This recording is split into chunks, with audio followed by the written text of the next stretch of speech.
الشيطان الرجيم بسم الله الرحمن الرحيم أعوذ بالله من الشيطان الرجيم بسم الله الرحمن الرحيم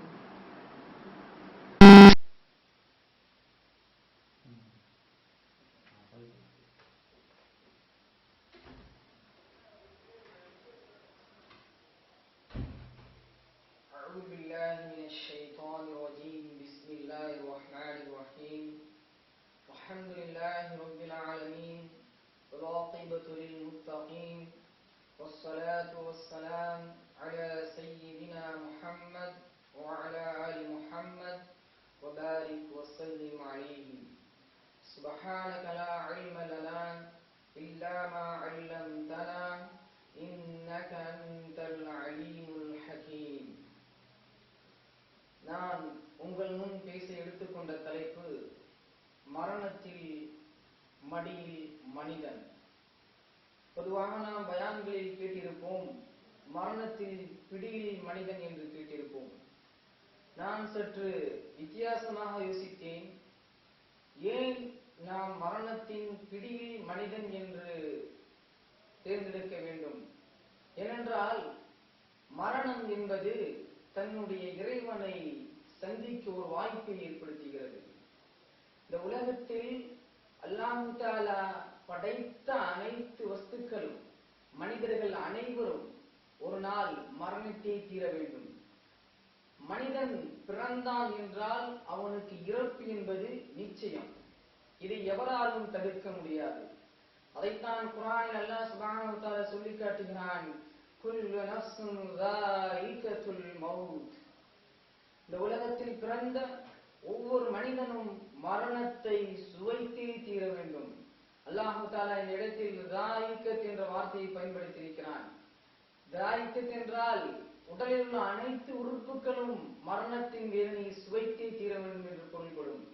அதனால் யார் மரணத்திற்கு முன்னால் அல்லாஹ் சுப்ஹானஹு வ தஆலா நமக்கு கொடுத்த இந்த வாழ்க்கையை, நமக்கு கொடுத்த இந்த உடல் ஆரோக்கியத்தை, நமக்கு கொடுத்த இந்த வாலிப பருவத்தை அல்லாஹ் சுப்ஹானஹு வ தஆலா அவனின் கட்டளைக்கும் பெருமானார் ஸல்லல்லாஹு அலைஹி வஸல்லம் அவர்களின் கட்டளைக்கும் நாம் அடிபணிந்து வாழ்ந்தோம் என்றால் கியாமத் நாள் என்று நாம் நல்ல ஒரு தீர்ப்பை எதிர்பார்க்க முடியும்.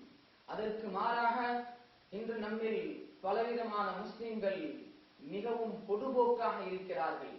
தொழுகையை நிறைவேற்றுவதிலும் சரி, இறைவனுக்கு கட்டுப்படுவதிலும் சரி, ஜகாத்தை கொடுப்பதிலும் சரி, ஹஜ் செய்வதிலும் சரி, பெரும்பாலானவர்கள் மிகவும் பொதுபோக்காக இருக்கிறார்கள்.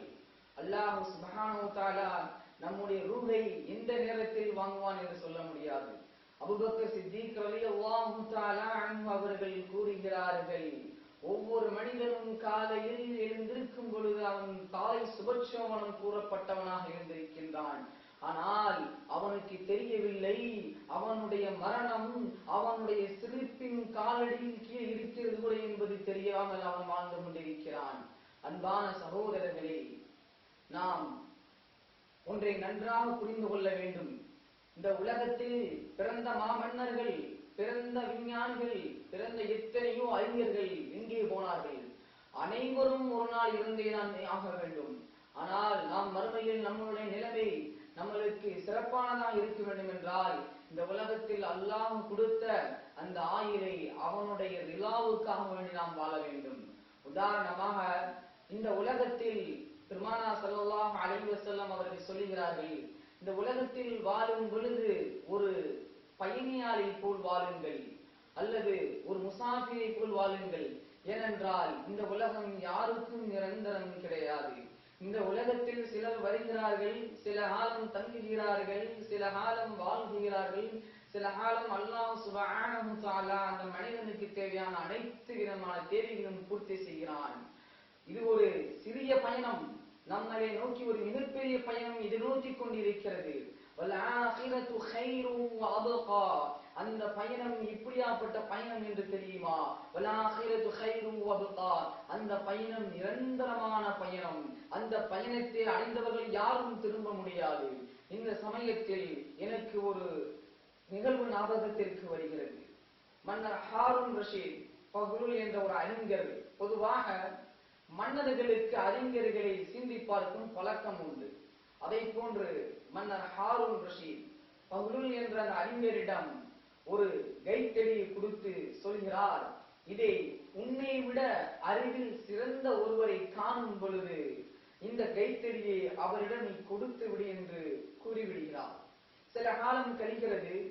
மன்னர் ஹாரூன் ரஷீத் நோய்வாய்ப்பட்டு படுத்திருக்கின்றார். இந்த அறிஞர் பஹ்லுல் அவரை காண செல்கிறார். அப்பொழுது மன்னருக்கும் இவருக்கும் இடையே சில கலந்துரையாடல்கள் நடக்கின்றன. அறிஞர் கேட்கிறார், மன்னரே, உங்களுடைய நிலைமை எப்படி இருக்கிறது என்று அறிஞர் கேட்கிறார். மன்னர் சொல்கிறார், என்னுடைய நிலைமை மிகவும் மோசமாக இருக்கின்றது. நான் கருதுகிறேன் அநேகமாக என்னுடைய மவுத் என்னை நெருங்கிக் கொண்டிருக்கிறது என்று கருதுகிறேன் என்று சொன்னார். இந்த அறிஞர் கேட்கிறார், மன்னரே, இந்த பயணம் எவ்வளவு தூரமானதாக இருக்கும்? நீங்கள் எங்கே செல்கிறீர்கள் என்று கேட்கிறார். எப்ப நீங்க திரும்பி வருவீங்க? இந்த பயணத்திலிருந்து எப்ப திரும்பி வருவீங்க? எவ்வளவு காலம் அங்க தங்கியிருப்பீங்க கேட்கிறார். அப்ப மன்னர் ஹாரூன் ரஷீத் கூறுகிறார், இல்லை இல்லை, இது நீண்ட தூர பயணம்.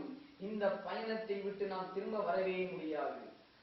பிறகு இந்த அறிஞர் கேட்கிறார் மன்னரிடம், மன்னரே, இந்த பயணத்திற்காக நீங்க என்னென்ன ஏற்பாடுகள் செய்து வைத்திருக்கிறேன் என்று கேட்டபோது அவர் சொன்னார், எதுவுமே செய்யவில்லை என்று சொன்னார். அப்பதான் அறிஞர் கூறுகிறார், பஹ்லுல் அறிஞர் கூறுகிறார், மன்னரே, ஒரு பக்கத்து நாட்டுக்கு நீங்க போரிடை செய்கிறீர்கள் என்றால் அந்த நாட்டில் எப்படி தாக்க வேண்டும், எத்தனை நாட்கள் அங்க தங்க வேண்டும், எத்தனை உணவுகள், எத்தனை வகையான தண்ணீர் பானங்களை கொண்டு வர வேண்டும், அனைத்தையும் நீங்கள் திட்டமிட்டு செய்கிறீர்கள். ஆனால் ரொம்ப தூர பயணம், திரும்ப வர முடியாத பயணம், அந்த பயணத்திற்கு உண்டான ஏற்பாடுகளை செய்யவில்லையே, நீங்கள் கை சேதமாகிவிட்டீர்கள் என்று கூறி அந்த கைத்தடியை அவரிடம் கொடுத்து விடுகிறார். அன்பார்ந்த சகோதரர்களே, இங்கு நாம் யோசிக்க வேண்டும். நம்மை பலரும் சிந்திக்கிறார்கள், மரணம் நம்மளுக்கு வயது 20 தானே ஆகிறது, 40 தானே ஆகிறது, 60 தானே ஆகிறது, நாளை தொழுது கொள்ளலாம். சில இடங்களில் வயதான பிள்ளைகள் தாடி வைத்திருக்கிறார்கள். அவர்களுடைய வீட்டில் சொல்கிறார்கள், இதெல்லாம் உனக்கு தாடி வைக்கக்கூடிய வயசா? திருமணம் முடிக்க வேண்டிய வயசு, இன்னும் சிறிது காலத்திற்கு பின்னால் வைத்துக் கொள்ளலாம். வசதி உள்ளவர்கள் ஹஜ்ஜு செய்வார்கள் என்று பார்த்தால் அவர்களும் காலம் தாழ்த்துகிறார்கள். என்ன கேட்டால், இல்லை இல்லை, இன்னும் காலம் இருக்கிறது என்று சொல்கிறார்கள். அன்பார்ந்த சகோதரர்களே, மவுத் என்பது எப்பொழுது, எந்த இடத்தில், எந்த நிமிடத்தில் நடக்கும் என்று யாருக்குமே தெரியாது. அதனால் நம்மளை ஒவ்வொரு நிமிடத்தையும், நம்முடைய உடல் ஆரோக்கியத்தையும், நம்முடைய பொருள் செல்வங்களையும் அல்லாஹ்வும் அல்லாஹ்வுடைய ரசூலும் எதை செய்ய சொன்னார்களோ அதன்படி செய்து வாழ்ந்தால் நாளை கியாமத் நாளில் நம்முடைய நிலைமை மிகவும் சிறப்பானதாக இருக்கும். அன்பார்ந்த சகோதரர்களே, இன்னொன்றை நாம் பெருமானார் ஸல்லல்லாஹு அலைஹி வஸல்லம் அவர்கள் சொல்லுகிறார்கள், புத்திசாலி என்றால் யார் தெரியுமா? புத்திசாலி என்றால் யார் தெரியுமா? இந்த உலகத்தில் கோடான கோடி செல்வங்களை சம்பாதிக்கக்கூடியவர் கிடையாது, மாட மாளிகைகளை கட்டி எழுப்பக்கூடியவர் கிடையாது, எத்தனை விதமான சுகபோகங்களை அனுபவிப்பதும் கிடையாது. புத்திசாலி யார் என்றால், மௌத்திற்கு பின்னால் வரக்கூடிய வாழ்க்கைக்கான தன்னை முன்னாலே தயார் செய்து கொள்கிறாரே, அவர்கள் தான் புத்திசாலி என்கிறார் பெருமானார் ஸல்லல்லாஹு அலைஹி வஸல்லம். இதன்படி சிந்தித்து பார்த்தால் நம்மில் பலரில் நிலைமையும் பரிதாபமாக இருக்கிறது. பெயரளவில் முஸ்லிம்களாக வாழ்ந்து கொண்டிருக்கின்றோம், பெயர்தாகி முஸ்லிம்களாக வாழ்ந்து கொண்டிருக்கிறோம். அன்பார்ந்த சகோதரர்களே, நம்முடைய வாழ்க்கையின் தத்துவ, வாழ்க்கையின் அடிப்படையில் நம்முடைய பெருமானார் ஸல்லல்லாஹு அலைஹி வஸல்லம் சொன்ன அந்த செயல்கள் வெளிப்படவில்லை. அவர்கள் சொன்ன கட்டளையை நாம் செய்ய மறுக்கின்றோம். அல்லாஹ் ஹராமாக ஆக்கியதை நாம் ஹலாலாக ஆக்குகிறோம். இப்படியே செய்தால் நாளை மறுமையில் நம்முடைய நிலைமை எவ்வாறு கைரானதாக இருக்கும்? எனவேதான் நன்றாக சிந்தித்துக் கொள்ளுங்கள். மரணம் என்பது எந்த நிலைமையிலும் எந்த சூழ்நிலையும் வரலாம். இன்றைய நவீன உலகத்தில் விஞ்ஞானம் விண்ணை துடிகின்ற அளவுக்கு வளர்ந்து கொண்டிருக்கிறது. மனிதன் எதற்கெல்லாம் மருந்துகளை கண்டுபிடித்துக் கொண்டிருக்கின்றான். ஒரு காலம் இருந்தது, அந்த காலத்தில் மனிதனுக்கு ஏதாவது நோய் ஏற்பட்டால் அவன் உடனடியாக இறந்து விடுவான். ஏனென்றால் அந்த நிலைமையில் மருத்துவ வசதி கம்மியாக இருந்தது. ஆனால் அன்பார்ந்த சகோதரர்களே, இந்த இன்று பாருங்கள், விஞ்ஞான உலகத்தின் அபரீத வளர்ச்சியால் மனிதன் பலவிதமான செயற்கையான உறுப்புகளை தயாரித்துக் கொண்டிருக்கின்றான். செயற்கை கால்களை தயாரிக்கின்றான், செயற்கை மூளையை கூட தயாரித்து விட்டான், அனைத்து விதமான உறுப்புகளையும் தயாரித்துக் கொண்டிருக்கின்றான். ஆனால் ஒன்றை மட்டும் நன்றாக விளங்கிக் கொள்ளுங்கள், கோடிக்கணக்கான விஞ்ஞானிகள் ஒன்று சேர்ந்தாலும், இந்த உலகத்தில் உள்ள அனைத்து விஞ்ஞானிகளும் ஒன்று சேர்ந்து மரணத்தை எப்படி தடுக்க வேண்டும் என்று அவர்கள் திட்டமிட்டால் அவர்கள் திட்டம் நிறைவேறில்லாமல் போய்விடும் என்று அல்லாஹ் சுப்ஹானஹு வ தஆலா குர்ஆனில் கூறிவிட்டான். குல்லு நஃப்ஸின் ஸாயிகத்துல் மௌத், ஒவ்வொரு ஆன்மாவும், இந்த உலகத்தில் பிறந்த ஒவ்வொரு ஆன்மாவும் மரணத்தை சுவைத்தே தீர வேண்டும் என்று அல்லாஹ் சுப்ஹானஹு வ தஆலா குர்ஆனில் கூறுகிறான் அல்லவா. அப்ப இந்த விஞ்ஞானிகள் எல்லாம் இதை கண்டுபிடித்தால் குர்ஆனுக்கு மாற்றமாக ஆகிவிடும் அல்லவா. அதனால் ஒன்றை நன்றாக நினைவுறுத்திக் கொள்ளுங்கள், நம்மை புத்திசாலி யார் என்றால் மௌத்திற்காக நம்மை தயார் செய்து கொள்ள வேண்டும். அன்பானவர்களே, இந்த உலக நடப்பில் நாம் பார்க்கின்றோம், நம்ம உடல் சம்பந்தப்பட்ட அனைத்து விதமான தேவைகளுக்கும் நாம் அதிக முக்கியத்துவம் கொடுக்கின்றோம். அழகான ஆடைகள் அணிகின்றோம், உயர்தரமான ஆடைகளை அணிகின்றோம், விலை உயர்ந்த மனமுள்ள அட்டைகளை பூசுகின்றோம். நம்ம உடல் ஏதாவது ஒரு அசிங்கமான இடத்தில் உட்கார்ந்தால் உடனே துடைத்து விடுகின்றோம். நம்ம மீது ஏதாவது ஒரு கரை படிந்தால் அந்த கரை உடனடியாக தண்ணீரை கொண்டு நாம் அகற்ற முற்படுகின்றோம். அன்பானவர்களே, கொஞ்சம் நினைத்து பாருங்கள், நம்மளுடைய ஆன்மாவை நாம் எத்தனை பேர் நாம் பரிசுத்தப்படுத்திக் கொண்டிருக்கிறோம். பமன் தஸக்கா, அவர்கள் வெற்றி பெற்றுட்டார் எத்தனை என்றால் பமன் தஸக்கா, அவர்கள் எத்தனை என்றால் தன்னுடைய ஆன்மாவை யார் பரிசுத்தப்படுத்தினார்களோ அவர்கள் வெற்றி பெற்றார்கள் என்று அல்லாஹ் சுப்ஹானஹு வ தஆலா குர்ஆனில் கூறுகிறான் அல்லவா. எத்தனை பேர் நம்ம ஆன்மாவிற்கு முக்கியத்துவம் கொடுக்கின்றோம், எத்தனை விதமான பாவக்கரைகள் நம்முடைய ஆன்மாவில் பதிந்து கிடக்கின்றது. பிறந்தது முதல் கொண்டு எத்தனை விதமான பாவங்களை நாம் செய்து கொண்டிருக்கின்றோம். நம்ம எத்தனை பேர் அதற்கான திட்டமிடுகின்றோம், எவ்வாறு நம்முடைய ஆன்மாவை பரிசுத்தப்படுத்துவது. நாளை இந்த ஆன்மாதான் அல்லவா நாளைக்கு நம்முடைய ரப்பை வந்து சந்திக்க போகும், எப்படி எந்த முகத்தை கொண்டு நாம் சந்திப்பது என்று யாராவது திட்டமிடுகின்றோம்? இந்த உலகம் இருக்கிறதே, இந்த உலகம் நிலையானது கிடையாது. இந்த உலகத்தில் உள்ள எந்த வஸ்துக்களும் நிலையானது கிடையாது. அல்லாஹ் குர்ஆனில் கூறுகிறான், குல்லு மன் அலைஹா ஃபான், இந்த உலகில் உள்ள அனைத்துகளுமே இறந்து போகக்கூடியது, அற்பமான உலகம். இந்த உலகம் மிகவும் மிக மிக அற்பமான உலகம். இந்த உலகத்தில் வாழப்போவது 20 வருடங்களாக இருக்கலாம், 40 வருடங்களாக இருக்கலாம், 60 வருடங்களாக இருக்கலாம். ஆனால் நாம் அந்த வருடங்களை எவ்வாறு கழித்தோம் என்றுதான், நாம் எவ்வாறு கழித்துக் கொண்டிருக்கின்றோம், எவ்வாறு கழித்தோம் என்று நாளை மறுமை அல்லாஹ் சுப்ஹானஹு வ தஆலா நம்மை கேள்வி கேட்பான். அல்லாஹ் சுப்ஹானஹு வ தஆலா சூரத்துன் நூரிலே சொல்கிறான், யௌம தஷ்ஹது அலைஹிம் அல்சினதுஹும் வ ஐதீஹிம் வ அர்ஜுலுஹும் பிமா கானூ யஅமலூன். மனிதன் சொல்வான், யா அல்லாஹ், இந்த நேரத்தில் நான் இந்த பாவத்தை செய்யவில்லை யா அல்லாஹ், எனக்கும் இந்த பாவத்துக்கும் எந்த சம்பந்தமும் இல்லை யா அல்லாஹ் என்று மனிதன் அந்த நேரத்தில் சொல்வான்.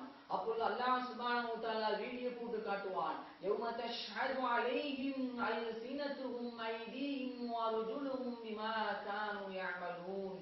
நமக்கு எதிராக நம்முடைய கண்கள் சாட்சி சொல்லும், நமக்கு எதிராக நம்முடைய வாய்கள் சாட்சி சொல்லும், நமக்கு எதிராக நம்முடைய உறுப்புகள் எல்லாமே சாட்சி சொல்லும். அந்த நேரத்தில் நாம் தப்பிக்கவே முடியவே முடியாது அல்லாஹ்வின் நல்லடியார்களே.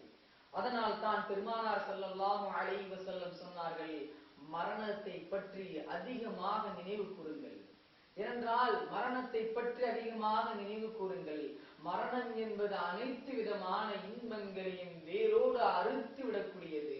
உதாரணமாக எடுத்துக்கொள்ளுங்கள், ஒரு மனிதருக்கு அழகான மனைவி, கோடிக்கணக்கான செல்வங்கள், எல்லா விதமான தேவைகளை பூர்த்தி செய்ய பணியாற்றி இருக்கிறார்கள்.